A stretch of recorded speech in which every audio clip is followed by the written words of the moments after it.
ఆయన ఉపకారాలను బట్టి మనం ఎప్పుడు ఏం చేస్తుండాలంట? సంతోషించాలంట. నిజంగా దావీదంట, నా ప్రాణమా యెహోవా ఆయన చేసిన ఉపకారాల్లో నువ్వు దేన్ని కూడా ఏం చేయ మాకు. తన ప్రాణంతో తానే చెప్పుకుంటున్నాడు. ఏమని చెప్తున్నాడు? నా ప్రాణమా ఆయన నీకు ఎన్ని మేలు చేశాడు. నా ప్రాణమా నువ్వు సమాధిలో పోకుండా నేను ఏం చేసిండు? కాపాడిండు. నా ప్రాణమా నిన్ను పక్షిరాజు యవ్వనం వల్లే కొత్త తగునన్నట్లు మేలుతో నిన్నేం చేస్తుండో. నా ప్రాణమా నీకు ఎన్ని చేసిండో. దేవునికి ఒకసారి గట్టిగా స్తోత్రం చేద్దాం.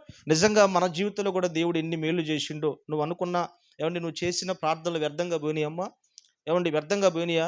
ఈరోజు నీ జీవితంలో కొన్ని ప్రార్థనలు కొన్నిటికి జవాబు రాకపోవచ్చు. ఎందుకు నీకు అన్నిటికి జవాబు రాలేదంటే, కొన్ని కొన్ని కొన్నిటికి జవాబు ఎందుకు ఇవ్వడంటే, ఇంకా నువ్వు దేవుణ్ణి ఎరగటానికి, ఇంకా నువ్వు దేవుళ్ళలో బలపడటానికి కొన్ని కార్యాలు దేవుడు లేటుగా.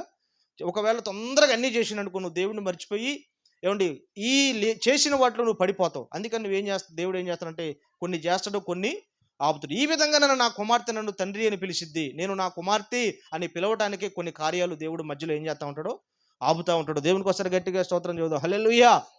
అందుకని ఆయన చేసిన ఉపకారాలు ఎన్నటికీ కూడా నువ్వు మర్చిపోకూడదు. ఒకప్పుడు నీకు ఎన్ని మేలు చేసిండో. ఒకప్పుడు మనకు సరైన బండి లేదు, సరైన ఇల్లు లేదు, సరైన భోజనం లేదు, అసలు మంచి ఫంక్షన్ పోదాం అంటే మంచి చీర లేదు, ఎప్పుడో నెలకోసారి చికెన్ తెచ్చుకునేవాళ్ళు, అని సరైన ఆటో వసతులు లేవు, సైకిల్ కూడా లేదు మన కుటుంబాల్లో, మన జీవితాల్లో, మన బ్రతుకుల్లో. ఇవాళ మన కుటుంబాన్ని, ఇవాళ మన జీవితాలను, ఇవాళ మన బ్రతుకుల్ని దేవుడు ఎంత ఆశీర్వాదకరంగా మార్చిండు. ఒకప్పుడు మన ఇల్లు ఎట్టుండేయండి? ఒకప్పుడు మనం ఎలాంటి చీరలు కట్టుకునేవాళ్ళం, ఎలాంటి బట్టలు వేసుకునేవాళ్ళం, ఎలాంటి చెప్పులను, ఎలాంటి సైకిళ్ళు వాడినాం, ఎలాంటి ఇళ్లలో మనం బ్రతికినాం, ఎలాంటి ఫుడ్ మనం తిన్నాం. ఒకప్పుడు మన తల్లిదండ్రులు, మన తాతలు ఎలా బ్రతికారండి? వాళ్ళకి ఏమీ లేదండి. ఇవాళ మనల్ని ఎలా ఉంచిండు దేవుడు? ఇది మేలు కదండి? మీరు చెప్పండి. ఇవాళ దేవుడు మనల్ని ఆశీర్వాదకరమైన బిడ్డలుగా దేవుడు మనల్ని మార్చిండు. ఒక దీవెనకరమైన బిడ్డలుగా దేవుడు మనల్ని మార్చిండు. ఒకప్పుడు అనుకున్నారు, అరే వాళ్ళ ఇంటికి పెద్ద ఏముందిరా, దానికి ఏముందిరా, వాడికి ఆ ఇంటికి వెళ్తే ఏమొచ్చిద్దిరా అనుకున్నారు మన బంధువులు. ఇవాళ మన బంధువులే, ఆ రోజు మన బంధువులే మనల్ని చూసి లెక్క లేకుండా మనల్ని ఏం చేశారు? ఏముందా ఆమెకి, ఏముందా వాడికి, ఏముందా ఆ కుటుంబానికి వెళ్ళటానికి అని చెప్పి ఇలా తగ్గించి మాట్లాడు. వాళ్ళ ఇంటికి మా అమ్మాయిని ఇస్తే మా పరువు పోద్ది అనుకున్న వాళ్ళు ఎంతోమంది ఉన్నారు. ఇవాళ మన ఇల్లు గొప్ప స్థాయిలో ఉంచండి. గట్టిగా చప్పట కొట్టండి. దేవునికి ఒకసారి గట్టిగా స్తోత్రం చెబుదాం. హల్లెలూయా, హల్లెలూయా. నిజంగా ఆయన చేసిన ఉపకారాల్లో దేన్ని కూడా నువ్వేం చేయమాకమ్మా మరో మాకు. దావీదు జీవితంలో ఎన్ని ఉపకారాలు చేసిండో. గొర్రెల దొడ్లో పెంట ఉడుచుకున్న దావీదును ఎక్కడ కూర్చోబెట్టినండి దేవుడు? ఇశ్రాయేలు సింహాసనం మీద కూర్చోబెట్టి. మీ అందరికీ తెలుసు ఏమండి, ముఖ్యమంత్రి కావాలన్నా, ప్రైమ్ మినిస్టర్ కావాలన్నా, అధ్యక్షుడు కావాలన్నా కనీసం డిగ్రీ అన్నా చదవాలి, పెద్ద పెద్ద జ్ఞానం, భాషలు రావాలి, తెలివితేటలు ఉండాలి. అసలు దావీదు ఎప్పుడు ఊళ్ళోకి వెళ్ళినోడు కాదు. సిటీ అలవాటు దావీదుకి అసలు తెలియదు. అలాంటి తీసుకొచ్చి దావీదుని ఎక్కడ కూర్చోబెట్టినండి? సింహాసనం మీద కూర్చోబెట్టిండు. ఆయనకి వెనక ఏ సపోర్ట్ లేదు. ఉందండి సపోర్ట్ ఏమన్నా? ఒకే ఒక్క సపోర్ట్. ఎవరండి ఆ సపోర్టు? యేసయ్య. నిజంగా చాలామంది అనుకో, నాకు ఏమి లేదుగా, నాకు ఎకరం పొలం ఉన్నా బాగుండేది, ఈ ఊర్లో ఒక చిన్న ఇల్లున్నా బాగుండేది, నాకు చిన్న అరెకరం పొలం ఉన్నా బాగుండేది, అందరికి ఉంది, నాకు లేదు. నువ్వు అనుకో, నీకు ఏమీ లేకపోయినా బాధ లేదు. నేను చెప్తున్నా, నీకు దేవుడు ఉంటే చాలు, ఆయన నిన్ను అందల మీద కూర్చోబెడతాడు. గట్టిగా మళ్ళీ ఒకసారి చప్పట్లు కొట్టండి. హల్లెలూయా. నిన్ను నమ్మినట్లు నేను వేరే ఎవరిని నమ్మలేదయ్యా, నీకు నాకు మధ్య దూరం తొలగించావు వదిలుండలేక, నా ఆనందం కోరేవాడా, నా ఆశలు నా ఆనందం కోరేవాడా, నా ఆశలు తీర్చేవాడా, ప్రియలున్న ప్రేమ నీది, నిజమైన ధన్య. అందరూ పడతారు. యేసయ్యా, యేసయ్యా, యేసయ్యా, యేసయ్యా, యేసయ్యా, యేసయ్యా.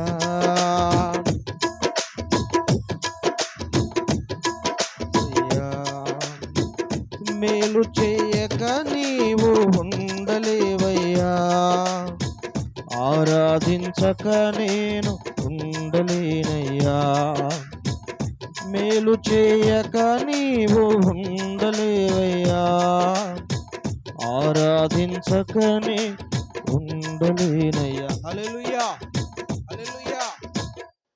ఏ సపోర్ట్ లేదు దావీదుకి. ఎక్కడ కూర్చోబెట్టిండు చేయాలి దేవుడు? ఆయన మనకు సపోర్ట్గా ఉంటే చాలు, ఆయన మనకు తోడుంటే చాలు, అన్నీ మన వెంట నడిచొస్తాయి. అందుకని దావీదు అంటాడు, అమ్మా ఆయన చేసిన ఉపకారంలో మీరు దేన్ని కూడా కొంతమంది ఉంటారు, దేవుడు మేలు చేస్తే ఎప్పుడు చేశాడండి, కొంతమంది తినొచ్చి ఎప్పుడు తిన్నామండి అని చెప్తారు. ఎప్పుడు అబద్ధాలే. ఏమండి? హల్లెలూయా. ఆయన చేసిన మేలులు ఎవరైనా మర్చిపోతే దయచేసి చెప్తున్నా, మీరు మర్చిపోమాకండి. మర్చిపోతే ఏమండి మీరు ఏమవుతారు తెలుసా? ఏమండి ద్రోహులు అవుతారు, ఏమండి హీనులు అవుతారు. దేవునికి స్తోత్రం చెబుదాం. హల్లెలూయా.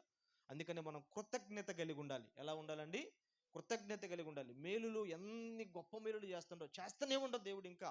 ఏమండి లోకంలో ఎన్నో మేలులు చూస్తూనే ఉన్నారుగా, ఎన్నో జరుగుతున్నాయి లోకంలో, భయంకరమైన పరిస్థితుల్లో మనం ఉన్నాం. అటువంటి టైంలో కూడా దేవుడు మనల్ని ఏం చేసిండండి?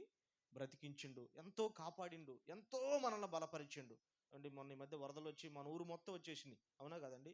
అట్లా ఊళ్ళో కూడా వచ్చింది. నిజంగా ఇంకొక 2 రోజులు వాన కురితే మనం ఉంటామండి? ఉంటావా? మీరు చెప్పాలి. మా ఊరి మీద నుంచి కూడా వచ్చింది, ఉంటావా? నిజంగా కరుణామయుడు ఈ విధంగానే నా బిడ్డలు నా వైపు తిరుగుతారు అని చెప్పి చిన్న చిన్న షాకులు ఎత్తండి మనకి. హల్లెలూయా. దాన్ని బట్టే ఇంకా మనం భయంతో, భక్తితో, విశ్వాసంతో, నిరీక్షణతో మనం బ్రతికితే ఆ ఖచ్చితంగా ప్రభు మనల్ని ఏం చేస్తాడండి? ఆశీర్వదిస్తాడు. దేవునికి స్తోత్రం చూద్దాం. హల్లెలూయా. మనం మొదటగా దేన్ని బట్టి సంతోషించాలండి? నాకు పరలోకం ఉంది, ఈ లోకంలో నాకు ఏమీ లేకపోయినా బాధ లేదు, పరలోకం ఉంటే చాలని దాన్ని బట్టి మనం ఏం చేయాలంట? రెండోది, ఆయన చేసిన ఉపకారాలను బట్టి మనం ఏం చేయాలంట?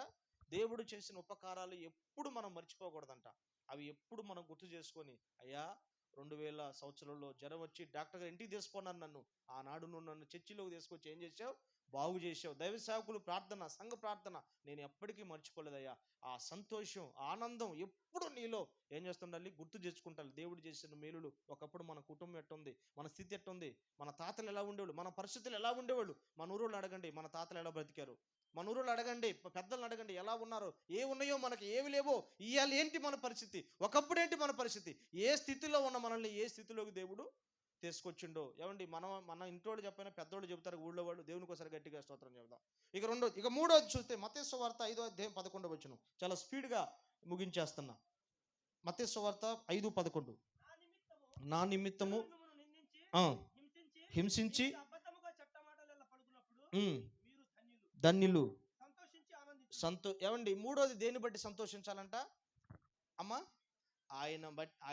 ఆయన నామాన్ని బట్టి నిందలు, హింసలు, ఇంకా అబద్ధాలు, చెడ్డ మాటలు నీ మీద పలికినప్పుడు మీరు ధన్యులు, అప్పుడు మీరు సంతోషించాలి. మూడోది మనం ఎప్పుడు సంతోషించాలంటే అండి, నిందలు, అవమానాలు, శోధనలు ఇవన్నీ మన జీవితంలోకి వచ్చినప్పుడు మనం ఏం చేయాలంట? సంతోషించాలంట. హల్లెలూయా. మనం ఏం చేస్తాం? బాధపడతాం, ఏమండి ఆగిపోతాం. వాళ్ళు నన్ను అట్టన్నారు చర్చి వాళ్ళు, నేను రానా చర్చికి, నేను మానేస్తా అని చెప్పి మనం అనుకుంటాం. కానీ అలా మనం అనకూడదు. కొన్ని నిందలు, కొన్ని అవమానాలు మనకే కాదు, యేసుక్రీస్తు వారికి లోకంలో వచ్చినాయి. ఆయన మీద కూడా ఎన్నో నిందలు వచ్చినాయి. ఆయన బయల్జుబుల్ అన్నారు, దెయ్యం పట్టినోడు అన్నారు. ఆయన్ని చాలా తక్కువ చేసి, మరియమ్మ కుమారుడు కాదా ఇతడు, యోసేపు కుమారుడు కాదా ఇతడు, ఆ వడ్రంగం పనిచేసే జోసెఫ్ కుమారుడు కాదా, ఇతను అన్నదమ్ములు మన దగ్గర చెవిలో పనికిరారా, ఈయన ప్రార్థన చేస్తే మనం బాగుపడతాం అన్నారంట ఆయన సొంతూరులో. అక్కడ ఒక్క కార్యం కూడా ఏం చేయలేదంటే యేసయ్య. ఎందుకు చేయలేదంటే కింద అంటాడు అవిశ్వాసం అట్లా ఉందంట వాళ్ళ జీవితాల్లో. కొంతమందికి ఏమండి ఆ అవిశ్వాసం ఎక్కువ. హల్లెలూయా. ఏంటండి? అయితే దేవుడు చెప్పేదంటే మనం నిందలను బట్టి సంతోషించాలంట, శ్రమలను బట్టి మనం ఏం చేయాలంటే, హింసలను బట్టి మనం ఏం చేయాలంట. ఇక రాబోయే రోజుల్లో క్రిస్టియన్స్కి అన్ని హింసలే అమ్మా. మనకేంటండి? హింసలే, వ్యతిరేకతలే మొదలైతాయి. ఎందుకంటే సైతాను తన రాజ్యాన్ని ఏం చేయాలని చూస్తుండో? స్థాపించాలని చూస్తుండో. ఇక సైతాన్ రాజ్యం స్థాపించబడితే ఇక దేవుని బిడ్డలందరికీ ఏం స్టార్ట్ అవుతాయి అంట? శ్రమలు స్టార్ట్ అవుతాయి అంట. నిజంగా దానికంటే ముందుగానే మనం బాగా దేవుని వాక్యాన్ని నింపుకొని మనల్ని మనం పరిశుద్ధపరచుకొని నిలబడితే చాలు. ఇంకా దేవుళ్ళు మనం ఏమంటే ఎన్ని బాధలు వచ్చినా తట్టుకునే శక్తిని దేవుని అడిగితే చాలు, అన్ని దేవుడే చూసుకుంటాడు. దేవునికి ఒకసారి గట్టిగా స్తోత్రం. నిందలు వస్తే నేను బాధపడమాకండి, ఎవరో మిమ్మల్ని అంటున్నారని చెప్పి మీరు ఆగిపోమాకండి. నిందలాన్ని బట్టి మీరు సంతోషించండి. నిందలు వస్తేనే మీరు ఏం చేయండి? యోసేపు మీద నిందేసింది, బాధపడడండి, బాధపడడా? ఆ నింద తీసుకున్నాడు. ఆయన ఏం తప్పు చేయలేదనే సంగతి ఆయనకు తెలుసు. కానీ ఎవరికి తెలుసు అండి? ఎవరు తెలుసు అనుకున్నాడు? దేవుడు తెలుసు అనుకున్నాడు, సంతోషించండు. ఇట్లా చూస్తే బైబిల్లో భక్తులు అందరి మీద నిందలు వేశారు, వేశారే లేదా? ఏమండి యేసుక్రీస్తు వారి మీదే వేశారు. అయినా యేసుప్రభు తన పరిచర్య ఆపినండి? ఆపలేదు. నిందలు వస్తున్నాయి. ఇలా చాలా మంది మంచి మంచి సేవకులను పట్టుకుని తప్పుడు మాటలు మాట్లాడుతున్నారు, ఎన్నో వ్యతిరేకమైన మాటలు మాట్లాడుతున్నారు. దయచేసి మనం ఎప్పుడు కూడా మన సేవకుల్ని, మన గ్రామాన్ని, మన ప్రజల్ని, పెద్దోళ్ళని మనం ఒక్క మాట కూడా అనకూడదు. ఎందుకో తెలుసా? వారి గురించి మనం ఎక్కువ ఏం చేయాలండి? ప్రార్థన చేయాలి. వాళ్ళ గురించి మనం ఎక్కువ అడగాలి. ఎందుకో తెలుసా? వాళ్ళు మన గ్రామాన్ని నడిపించేవాళ్ళు. వాళ్ళు మన కోసం ప్రార్థన చేసేవాళ్ళు కాబట్టి, అయ్యా నాయకుడు ఎక్కడ నాయకుడు గట్టిగా ఉండడో ఆ ప్రాంతం, ఆ ప్రజలు ఏమైపోతారంట? చెడిపోతారంట. బైబిల్ చెప్పింది నాయకులు లేని జనులు ఏమైపోతారు? చెడిపోతారు. ఒకవేళ నాయకుల్ని మనం కృంగదీసామనుకోండి మాటలని, వాళ్ళ వాళ్ళ వాళ్ళు మాటల వల్ల ఇంకెవరి కోసం నేను పరిచర్య చేయాలి? నేను ఇంత మంచిగా పరిచర్య చేస్తున్నాను, ఎన్నో నిందలు అంటున్నారు, ఇంకెందుకు కోసం నేను ప్రార్థన చెప్పి పాస్టర్ గారు కానీ నాయకులు కానీ కుంగిపోయారనుకోండి, మనకు రావాల్సిన బెనిఫిట్స్ కూడా కనీసం మనకి రావండి. అందుకనే నాయకులు ఎంత గట్టిగా ఉంటారో గ్రామం, సంఘం, సేవకులు అంత గట్టిగా ఉంటారు. దేవునికి ఒకసారి గట్టిగా స్తోత్రం చూద్దాం. అందుకనే నాయకులైన వారిని ఎప్పుడు కూడా మనం ఒక మాట అసలు అనకూడదు. దేవునికి స్తోత్రం చూద్దాం. హల్లెలూయా. అందుకనే అలాంటివి వస్తున్నప్పుడు మనం ఏం చేయాలండి? వాటిని బట్టి మనం ఆనందించాలంట, సంతోషించాలంట, కుంగిపోకూడదు. ఎన్ని శ్రమలు వచ్చినా, ఎన్ని కష్టాలు వచ్చినా, ఎవరు ఎన్ననుకున్నా, నువ్వు వాళ్ళని చూసి వీళ్ళని చూసి చర్చికి రాడా, నువ్వు యేసు ప్రభువుని చూసి చర్చికి వస్తున్నావు. యేసు క్రీస్తు వారిని బట్టి నువ్వు మందిరానికి వస్తున్నావు, బ్యాప్టిజం తీసుకున్నావు. అందును బట్టి నువ్వు ఏమండి, నీకు ఎన్ని నిందలు వచ్చినా, ఎన్ని వచ్చినా నువ్వు దేవుని వదిలేయకూడదు. నువ్వు దైవ సేవకుని ఏం చేయకూడదు? ఆ ఉపదేశ క్రమాన్ని కూడా నువ్వేం చేయకూడదు? వదిలేయకూడదు. ప్రియ దేవుని బిడ్డరా, భయపడమాకండి నిందలు వస్తాయని చెప్పి. కొంతమంది ఊక నిందలేసే వాళ్ళు ఎక్కువ ఉంటారు. ఉంటారా ఉండరండి? ఆయన డబ్బు తినడు, ఆయన అది దోచుకునడు, ఇది దోచుకుని అని చెప్పి ఎన్ని రకాల మాటలు మాట్లాడతారు. అయినా సరే మీరు బాధపడ, మీరేంటో ఎవరికి తెలుసండి? దేవునికి తెలుసు. ఏమండి మీరేంటో, మీ మంచితనం ఏంటో, మీ నిజాయితీ ఏంటో ఈ ఊరోళ్ళకి తెలుసు, దేవుడికి తెలుసు, అందరికి తెలుసు. ఎవరో ఏదో అన్నారని చెప్పి, ఏమండి చాలా మంది అంటారు సామెత, నేను కూడా అంటున్నా, ఏనుగు పోతుంటే కుక్క ఏం చేసిద్దంట? బౌ బౌ ఉంటుందంట. వామ్మో కుక్క దాన్ని పారిపోద్దండి. ఏనుగు ఒక్క పీకు పీకిందంటే తొండ తీసుకుని ఎక్కడ ఉంటుందని కుక్క, ఎక్కడ ఉంటుందో కూడా తెలియదు. కానీ మనకు అన్నీ తెలుసు. కానీ దేవుణ్ణి బట్టి మనం ఒక్క మాట కూడా మనం అనకూడదు. దేవునికి స్తోత్రం చూద్దాం. హల్లెలూయా. ఇలాంటి నిందలు మీ మీదకి వస్తుంటే బాధపడమాకండి. అమ్మా, ఎవరైనా మీ మీద నిందలేస్తుంటే, మిమ్మల్ని అనవసరంగా చెడ్డ మాటలు, ఏంటండి చెడ్డ మాటలు చూసారా? చెడ్డ చెడ్డ మాటలు మన మీద చెప్పి, అది చెప్పి, ఇది చెప్పి, వాళ్ళు అట్లా వీళ్ళు ఎట్లా అని చెప్పి మన కుటుంబాల మీద, మన పిల్లల మీద ఏడిచేస్తుంటారు కొంతమంది. దయచేసి వాటిని కూడా మీరు ఏం చేయమాకండి, పట్టించుకోమాకండి. సంతోషించండి అవి వచ్చినప్పుడు. ఎందుకో తెలుసా? మీరు ధన్యులు అన్నాడు యేసయ్య. ఎవరు ధన్యులంట? ఎవరు ధన్యులండి? ఎవరిని ప్రభువును బట్టి నిందలు పడేవాళ్ళు, ప్రభువును బట్టి హింసలు పడేవాళ్ళు, ప్రభువును బట్టి ఏమండి బాధపడేవాళ్ళు. అయ్యా నేను ఏ తప్పు చెప్పిన వాళ్ళు నన్ను ఆ మాట అన్నారు, నేను ఏమన్నా అసలు వాళ్ళు నా మంచితనం ఏంటో నిన్ను, అయ్యా నేను ఎలా వెళ్తానో అది నీకు తెలుసు, నేను ఒక్క మాట కూడా, అయినా నా మీద వాళ్ళు ఏం పెడుతున్నారు?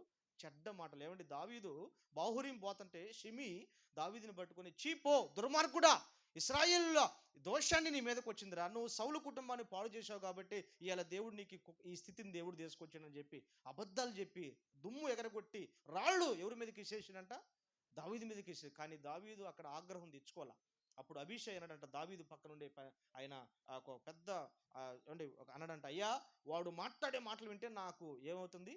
కోపం వస్తుంది. నువ్వు ఊవను వాడు తల తీసుకొచ్చి నీ కాళ్ళ కాడ పెడతాడంట. అప్పుడు అభిషేక్ తిట్టిండంట దావీదు, దావీదు అభిషేక్ నువ్వెందుకు తొందర పడుతున్నావు అని చెప్పి దావీదు తన పనులు తను చేసుకుంటూ పోయాడు. దేవునికి స్తోత్రం. తర్వాత అయిన సొలొమోను ఆయన ఏం చేయలేదంటే షిమీని వదిలిపెట్ల, తల ఛేదించిండు యోవాబు. దేవునికి స్తోత్రం చెబుదాం. హల్లెలూయా. కారణం ఏంటో తెలుసా? ఏమండి కొన్నిసార్లు మనం పగ తీర్చుకోవాల్సిన అవసరంలా, దేవుడే ప్రతి దానికి ఏం చెబుతాడండి? సమాధానం చెబుతాడు. ఏమండి బైబిల్లో దేవుని బిడ్డల మీద లేచిన అందరిని దేవుడు ఏం చేసిండండి?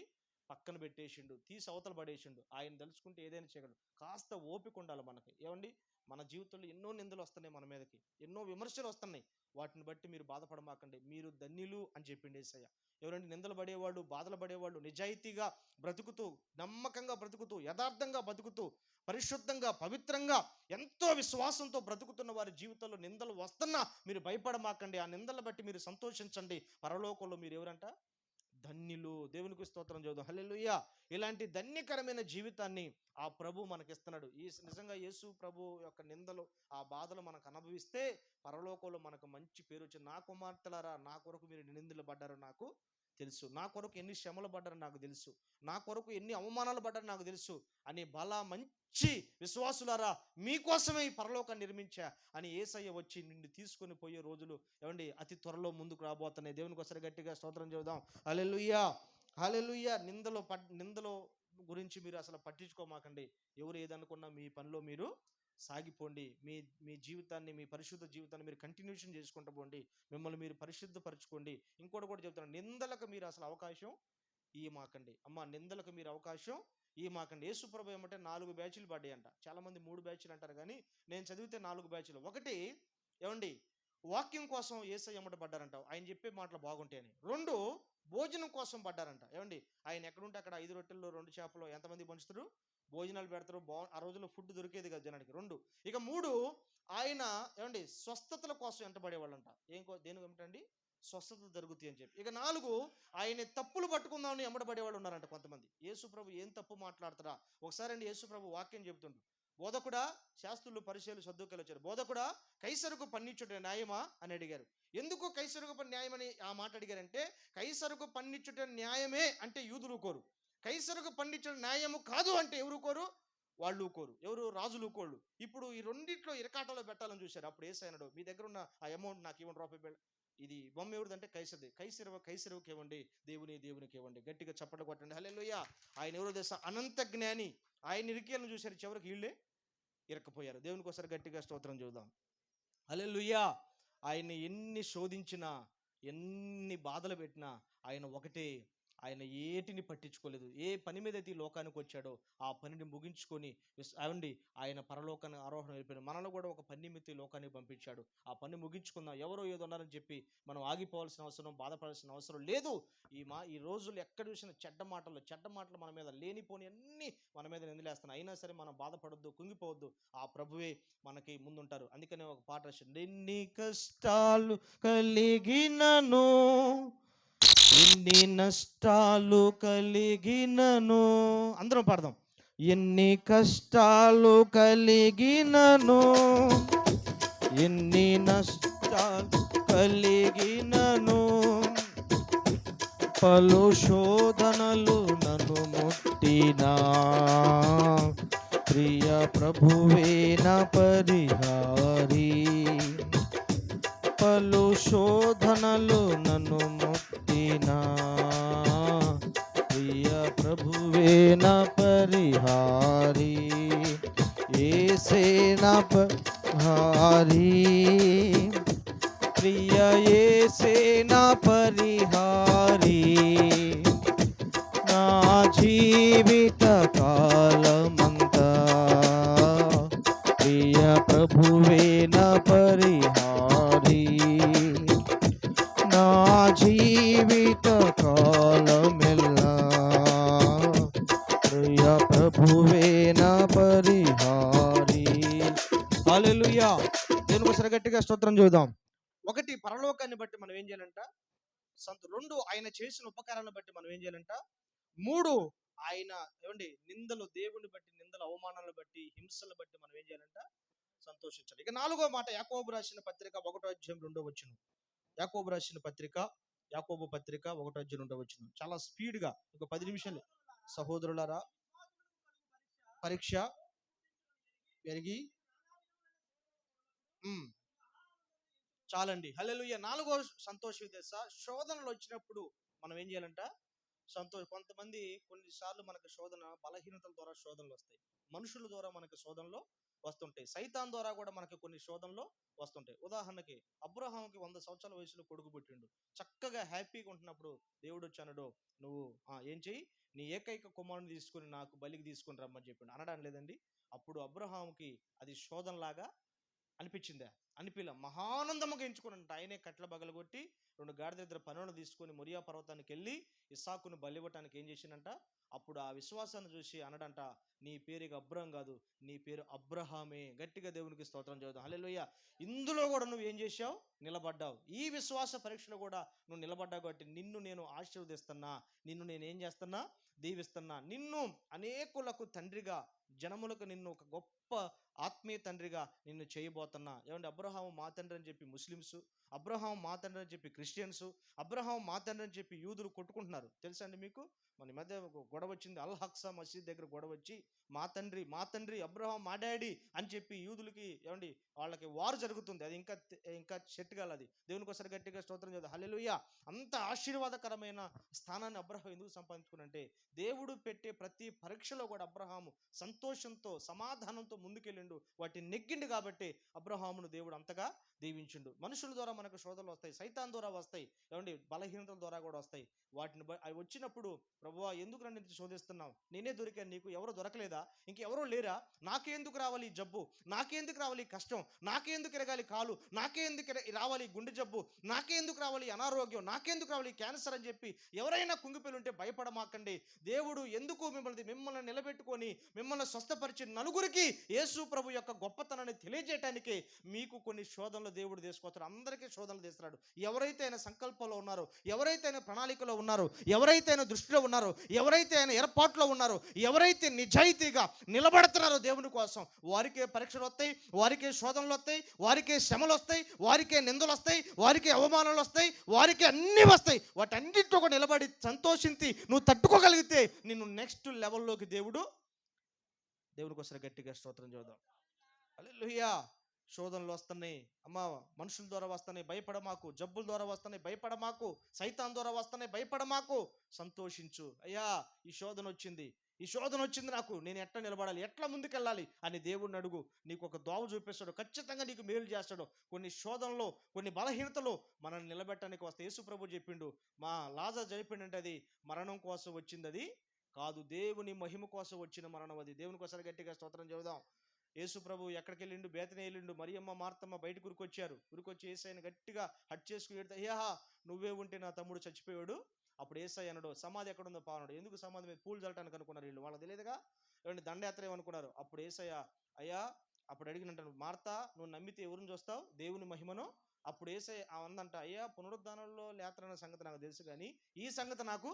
అప్పుడు సమాధి కడి పేరు యూదులందరూ అంటున్నారంట, యేసు ప్రభు గుడ్డోళ్ళని బాగు చేసినట్టే మేము నమ్ముతాం, కుంటోళ్ళని బాగు చేసినట్టు మేము నమ్ముతాం, బలహీనలు బాగు చేసి నమ్ముతాం, క్యాన్సర్ హెచ్ఐవి పొంది మేము నమ్ముతాం, చచ్చిపోయి ఏమంటే 4-5 రోజులు బాడీని తెచ్చిపోయి సమాధిలో పెట్టి లేపుతుంటే మేము అసలు పొరపాటును కూడా నమ్ము అని చెప్పారు. అయినా సరే ఆయన పరీక్షించాలి కాబట్టి అందరూ శ్మశాన వాటికి వెళ్ళారు. అప్పుడు యేసయ్య అన్నాడు శిష్యులతో, రాయి దీన్ని అన్నాడు, లాజరు నువ్వు లేచి బయటికి రాన్నాడు. కొట్టండి గట్టిగా చెప్పండి.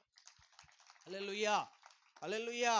నిజంగా బేతనియాలో మంచి కుటుంబం, ఎవరి కుటుంబం తెలుసా, మార్తా మరియల కుటుంబం. అలాంటి కుటుంబానికి శోధన వచ్చినప్పుడు దేవుడు ఏం చేయలేకపోయాడండి, తట్టుకోలేకపోయాడు. ఎందుకు తట్టుకోలేదు, నాకు భోజనం పెట్టారయ్యా వాళ్ళు, నన్ను ప్రేమించారు, వాళ్ళు నన్ను ఆదరించిన కుటుంబం, ఆ కుటుంబానికి శోధన వచ్చిందంటే నేను తట్టుకోలేకపోతానని చెప్పి యేసయ్య అప్పుడు అన్నారు శిష్యులు, అయ్యా ఇప్పుడే నేను యూదులు రాళ్లతో కొట్టి చంపాలని చూస్తానంటే యేసయ్య వాళ్ళు రాళ్లతో కొట్టిన బాధల నాకు మేలు చేసిన కుటుంబం దగ్గరికి నేను వెళ్ళాల్సిందే అని చెప్పి యేసయ్య ముందుకెళ్ళిపోయారు. దేవునికి స్తోత్రం చేద్దాం. అక్కడ కొంతమంది జనం మారు మనసు పొందారు, కొంతమంది అంటే మూర్చిల్లిపోయారంట. ఒక చరిత్రకారుడు చెప్పిండు, అసలు లాజరు చనిపోయి మా కళ్ళ ముందే పాతి పెట్టారు, మా కళ్ళ ముందే అన్ని చేసి లాకులు చేసేసినావు, అన్నీ అయిపోయినాయి, 4 రోజులు అయిపోయిన బాడీ కూడా బయటకు వచ్చిందంటే యేసయ్య మామూలు దేవుడు కాదు, ఆయన సర్వశక్తిమంతుడు. మళ్ళీ ఒకసారి గట్టిగా స్తోత్రం చెబుదాం, హల్లెలూయా. గట్టిగా స్తోత్రం చెబుదాం, హల్లెలూయా. ఎవరండి మన దేవుడు, సర్వశక్తిమంతుడు. హల్లెలూయా. ఎవరండి మన దేవుడు, గట్టిగా చెప్పట్లా, ఇంకొంచెం గట్టిగా చెప్పండి. ఎవరండి మన దేవుడు, సర్వశక్తిమంతుడు. అందుకనే ఇక పాటలు పాడితే టైం అయిపోద్ది, పాటలు లేదు రండి, దేవునికి స్తోత్రం చూద్దాం. హల్లెలూయా.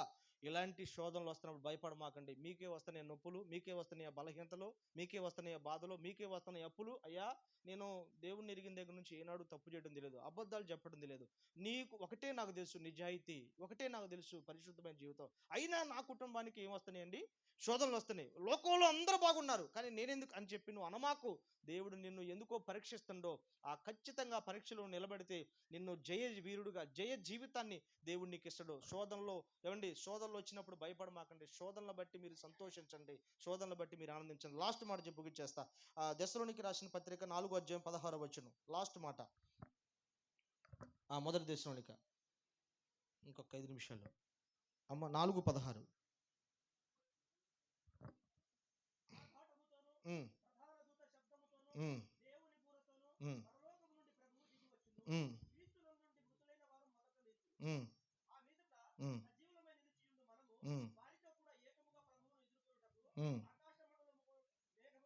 మేఘముల మీద కొనిపోబడదు.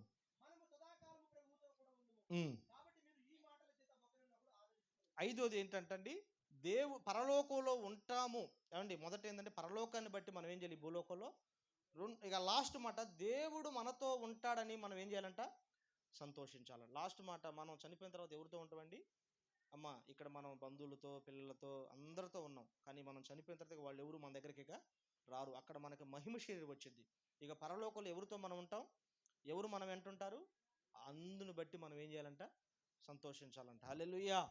అమ్మ, దేని బట్టి సంతోషించాలండి? పరలోకంలో ప్రభువుతో మనం జీవిస్తాము అనే దాన్ని బట్టి మనం ఏం చేయాలంట, సంతోషించాలి. నిజంగా ఆ ప్రభువుతో జీవించే గొప్ప భాగ్యం ఈ లోకంలో ఎవరికి ఉందో లేదో కానీ, లేనివారం, బలహీనులు, చేతగాని వారం, పేదవాళ్ళం మనకే దేవుడు ఇచ్చిండండి. నిజంగా ఆ గొప్ప భాగ్యాన్ని మనం ఎంత మాత్రం కూడా అసలు పోగొట్టుకోవద్దు. ఆయనతో ఉండే గొప్ప భాగ్యం ఈ ప్రపంచంలో ఎవరికి వచ్చిందండి? ఎవరికైనా వచ్చిద్దా? రాదండి. ఆయనతో ఉండే గొప్ప భాగ్యం దేవుడు మనకిచ్చారు. నిజంగా ఐదో సంతోషం తెలుసా? ఆయనతో ఉంటామనే దాన్ని బట్టి మనం ఏం చేయాలంట, సంతోషిస్తాం. నిజంగా ఆయన మనల్ని ఎంత ప్రేమిస్తున్నాడు. ఈ లోకంలో ఎవరైనా మనల్ని మర్చిపోతారు కానీ ఆయన మనల్ని ఏం చేయరండి, మర్చిపోరు. నిజంగా ఆయనతో మనం ఉంటాం, ఆయన మనతో ఉంటాడు. ఇక మనకు మరణం ఉందండి? ఉందండి మరణం? లేదు. ఏమండి, ఎంత గొప్ప వాళ్ళమైనా, ఏమండి, ఎంత వాళ్ళమైనా ఏదో ఒక రోజు మనం చనిపోవాలి. అయితే ఒకటి ఇక్కడ రెండు రకాలుగా ఉంది. ఏమండి, ఒకటి దేవుణ్ణి ఎరగకుండా చచ్చిపోతే నరకానికి వెళ్తాం. దేవుణ్ణి ఎరిగి చచ్చిపోతే ఎక్కడికి వెళ్తాం మనం? పరలోకి వెళ్తాం. నిజంగా రెండు ప్లేసుల్లోకి వెళ్తాం చచ్చిపోయినాక మనం. ఎక్కడండి? రెండు ప్లేసుల్లోకి వెళ్తాం. ఖచ్చితంగా మనం మంచివారం అయితే దేవుని దగ్గరికి వెళ్తాం, చెడ్డవారం అయితే నరకానికి వెళ్తాం. నిజంగా మంచిగా మనం బ్రతికి చనిపోతే మనం ఎవరి దగ్గర ఉంటామండి? ఆ ప్రభువు దగ్గర ఉంటాం. నిజంగా ఆయన దగ్గర ఉంటే మనకి ఎంత ఆనందం, ఎంత సంతోషం, ఎంత భాగ్యం అండి ఆయనతో మనకు ఉంటాం. దాన్ని బట్టి మనం ఎప్పుడు ఒకళ్ళనొకడు ఏం చేసుకోవాలంట, ఆదరించుకోవాలంట. దాన్ని బట్టి మనం ఎప్పుడు కూడా సంతోషించాలి. ఎవరు మనతో ఉంటారో ఎవరు మనతో ఉండరో తెలియదు కానీ శాశ్వత కాలం, ఇంకా లైఫ్ లాంగ్ ఆ పరలోకంలో ఎవరు మనతో ఉంటారండి? అమ్మ, ఎవరు మనతో ఉంటారు? ఇక దేవుడే మనతో ఉంటారు. ఆయన మన కన్నుల బాష్ప బిందువులన్నిటిని ఏం చేస్తారంట, తుడిచేస్తారంట. 7 ఏళ్ళు విందులో మనకి పాల్గొనే అవకాశం ఇస్తారంట. అక్కడ మరణం లేదు, అక్కడ భోజనం వండుకోవటం లేదు, ఇల్లు కట్టుకోవటం లేదు, పెళ్ళిళ్ళు లేవు, పిల్లలు లేరు. అక్కడ బంగారపు రోడ్లు అంట. ఏ రోడ్లు అండి? బంగారపు రోడ్లు అంట, స్ఫటికం అంట. ఇక్కడే ఎంత సంతోషం ఉందంటే ఇంకా పరలోకంలో ఇంకెంత సంతోషం ఉందో. దాన్ని బట్టి మనం ఏం చేయాలంటే ఎప్పుడు సంతోషించాలి. నిజంగా ఈ 5 సంతోషాలు బైబిల్లో దేవుడు రాసి ఉంచారు. వీటిని బట్టి మనం సంతోషించాలి, వీటిని బట్టి మనం ఆనందించాలి. ఒకవేళ వీటిని బట్టి కాకుండా లోకంలో నువ్వు ఎన్ని సంతోషాలు వచ్చినా ఈ సంతోషం కొద్ది రోజులే ఉంటుంది, కొన్ని దినాలే ఉంటుంది. ఒక మాట చెప్పాలంటే తాత్కాలికం ఇది. అవునా కదండి? అసలైన సంతోషం, సిసలైన సంతోషం ఈ 5 విషయాల్లో దాగుంది. ఈ 5 విషయాల్లో నేను నువ్వు నిలబడదాం. ఆ విధంగా ప్రార్థన చేసుకుందాం. ఈ అవకాశం ఇచ్చిన ఆనోక్ నాయక్ గారికి, వారి కుటుంబానికి ప్రత్యేకమైన వందనాలు. దేవుడి మాటలు దీవించును గాక. ఆమేన్. వందనాలండి.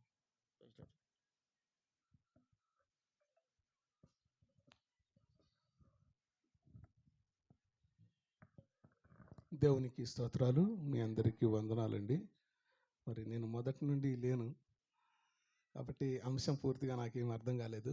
ఏదేమైనా సరే, సర్వశక్తిమంతుడైన దేవుడు ఈరోజు మన ఆత్మలకు కావాల్సిన ఆహారాన్ని ఇచ్చాడు అన్నవాళ్ళు గట్టిగా చప్పట్లు కొట్టి దేవుని నామాన్ని మహిమపడుద్దాం.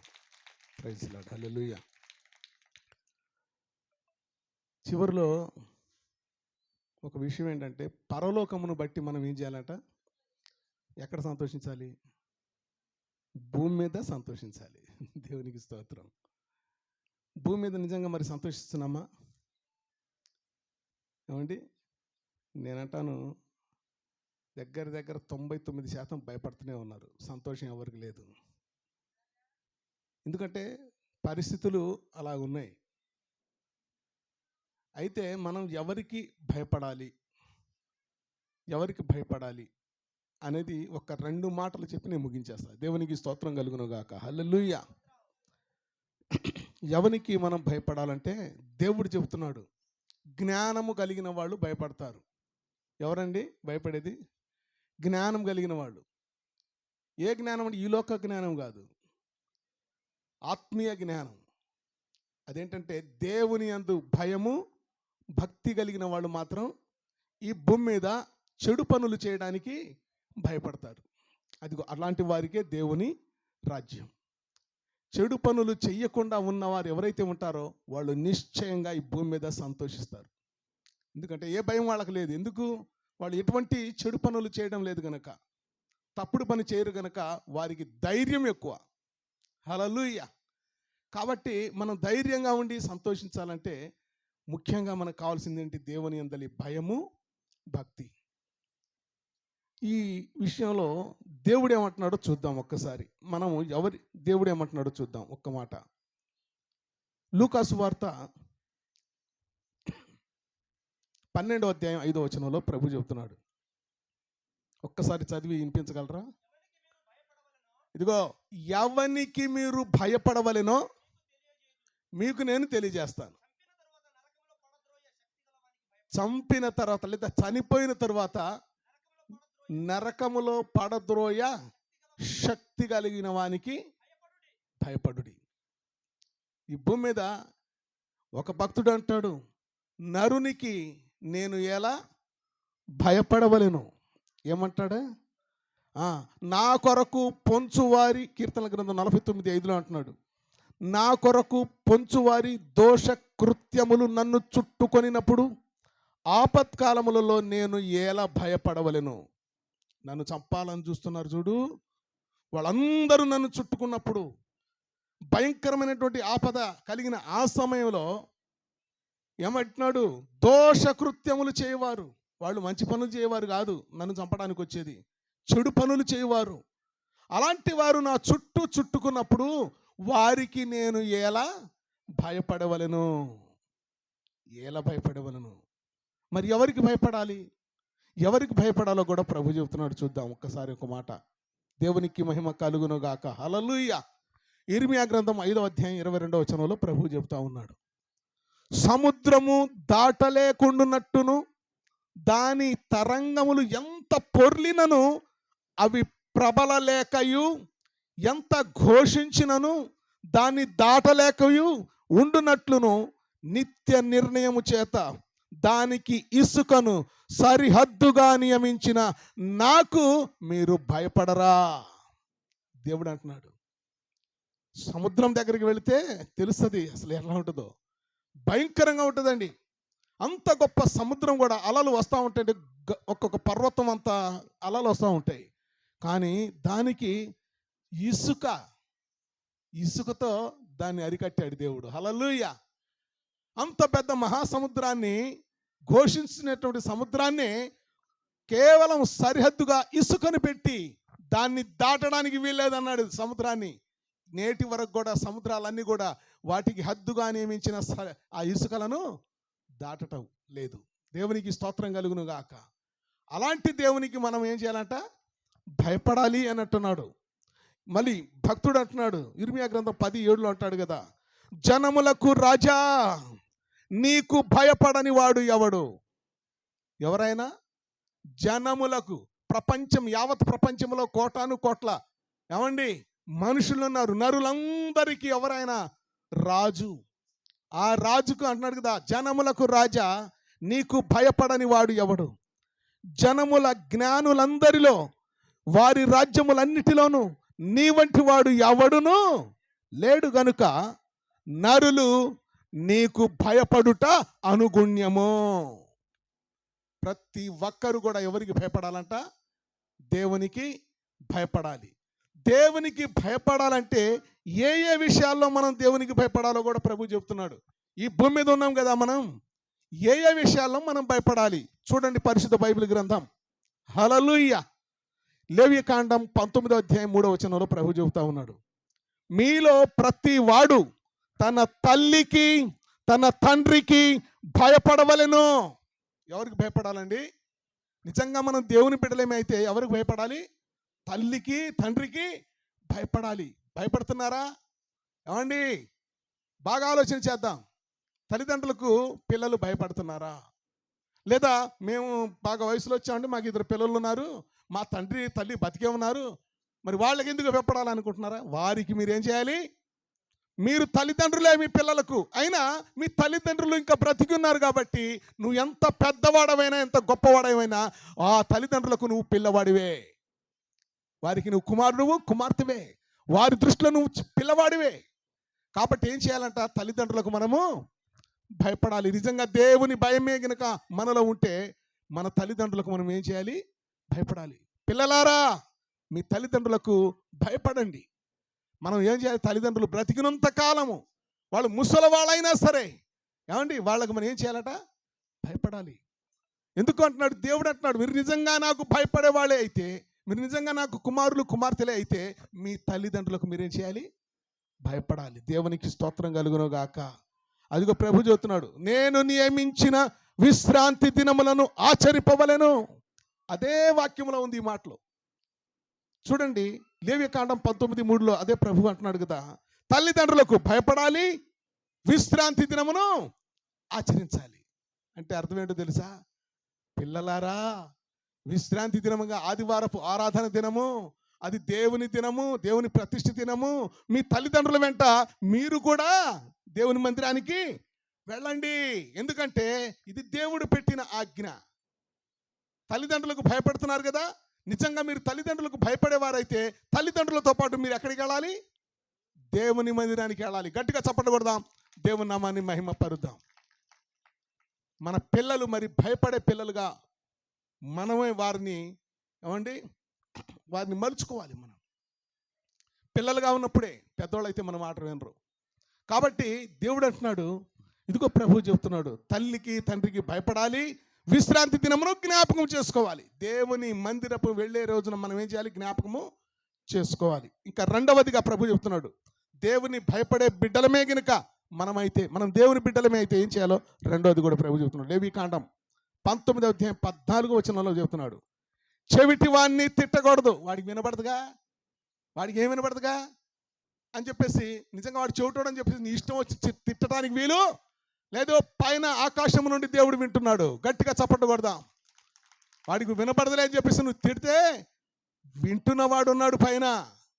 ఆయనకు మనం భయపడే వాళ్ళమైతే ఏం చేయాలంట? చెవిటోళ్ళకి తిట్టకూడదు అంటున్నాడు. ఇంకొక మాట ప్రభు చెబుతున్నాడు, గ్రుడ్డివాని ఎదుట అడ్డం వేయకూడదు. వాడికి కనబడదు కదా, రే కర్ర అడ్డం, వాడికి కనబడదు కదా. వాడు ఇట్ట వినలే కానీ వాడు నడిచేటప్పుడు ఒక రాయి పెట్టరు, అక్కడ అడ్డము పెట్టకూడదు. అంటే గ్రుడ్డివాడిని ఏం చేయాలి? ప్రేమించాలి. దేవునికి స్తోత్రం కలుగును గాక. హల్లెలూయా.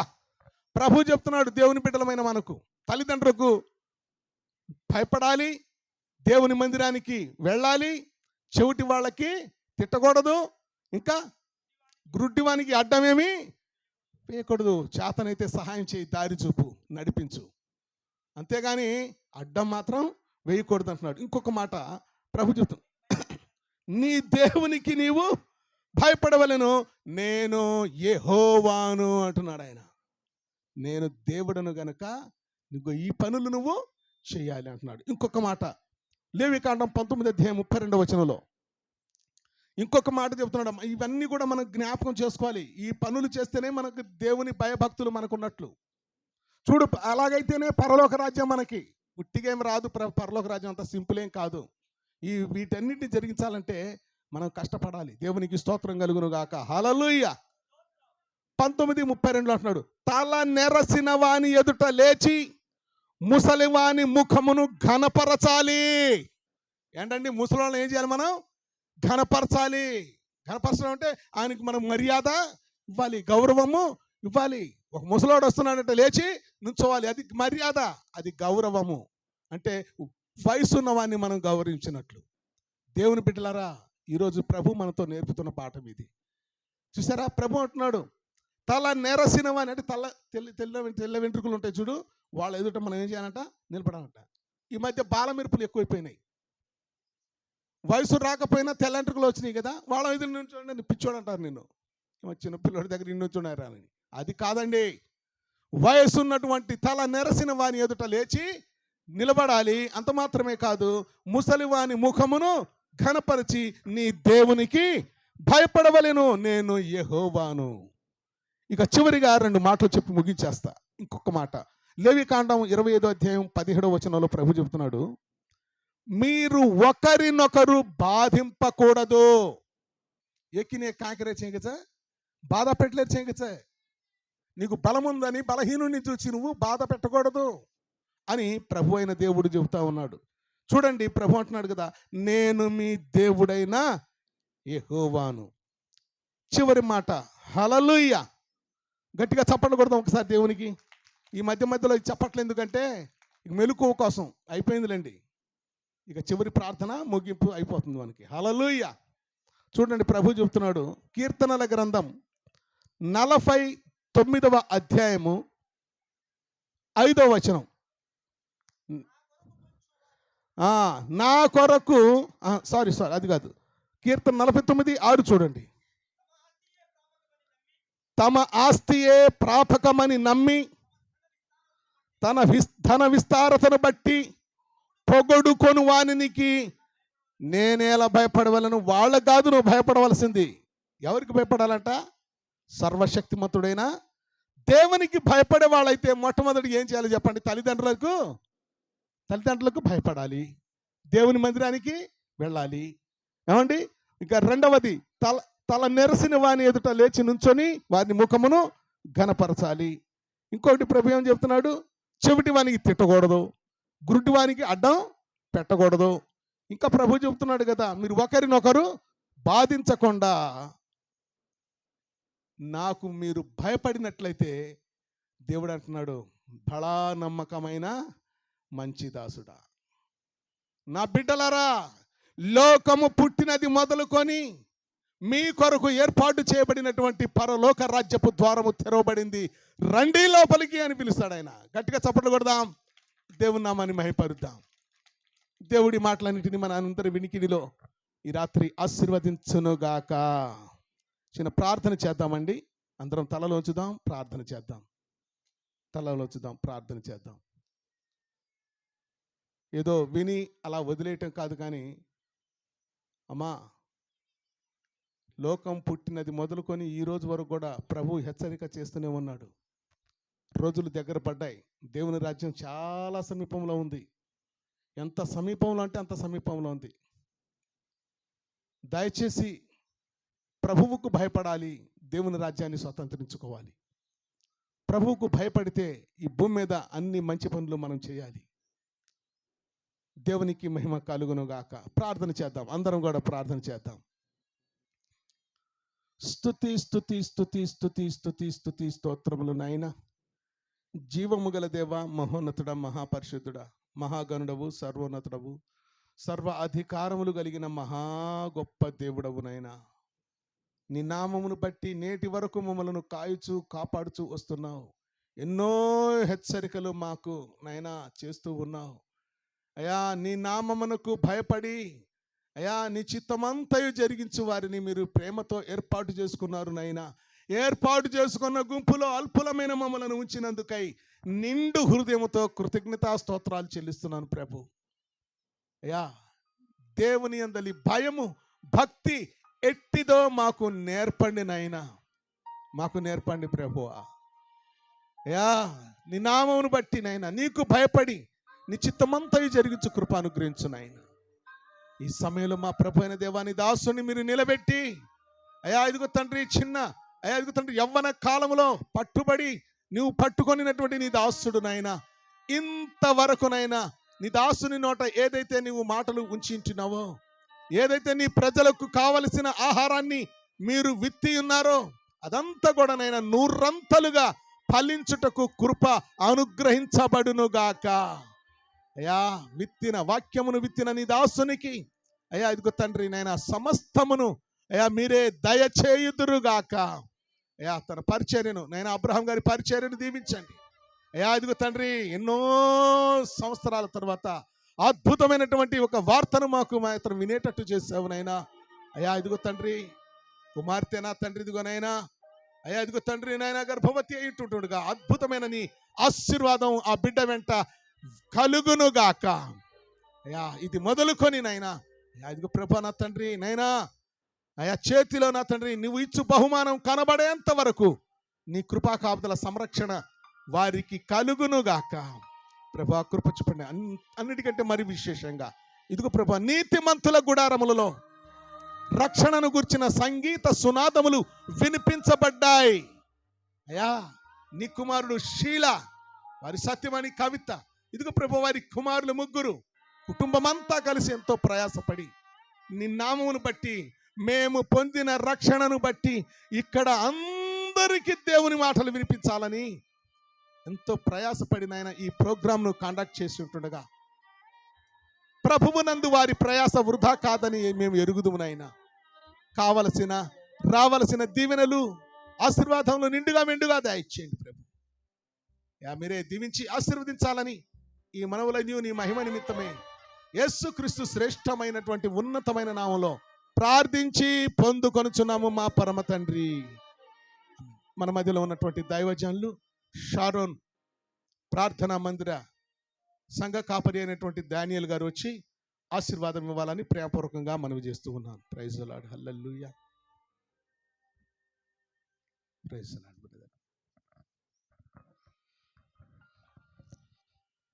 దేవునికి స్తోత్రం కలుగును గనుక ఆ ప్రకారం ప్రభువా ఇప్పుడు వరకు చేసిన ప్రార్థనలన్నీ నీ సన్నిధికి అనుకూలమగినట్లు ఫలమగినట్లు సమాధానంగా మారినట్లు ప్రత్యేకమైన గృహ కూడికను ప్రభువాన మీరు ఆశీర్వదించినందుకు వందనాలు. ఆ ప్రకారం ప్రభువానైన అయా తండ్రి బాలాజీ వారి కుటుంబాన్ని ప్రేమించి సంఘాన్ని ప్రేమించి అయా తండ్రి పరిసరాలను ప్రేమించి బిడ్డ ఏర్పాటు చేసుకుని ప్రార్థన కూటంలో మీ స్వరము మాకు వినిపించినందుకు వందనాలు. అందును బట్టి నీకు అయా నీకే కృతజ్ఞతాస్తుతులు చెల్లిస్తూ యేసు నామములో ప్రార్థిస్తూ తండ్రి అయిన దేవుని ప్రేమయు కుమారుడైన యేసుక్రీస్తు కృపయు పరిశుద్ధాత్మని యొక్క అన్యోన్య సాహసం చేరువచ్చిన సంఘమునకు కుటుంబమునకు చేరువచ్చిన దైవజనులు ప్రత్యేకంగా ప్రేమపూర్వకంగా మా మధ్యలోకి ప్రత్యేకంగా రాబడిన బిడ్డలందరికీ తోడుగా ఉండి నడిపించునుగాక. ఆమేన్ ఆమేన్.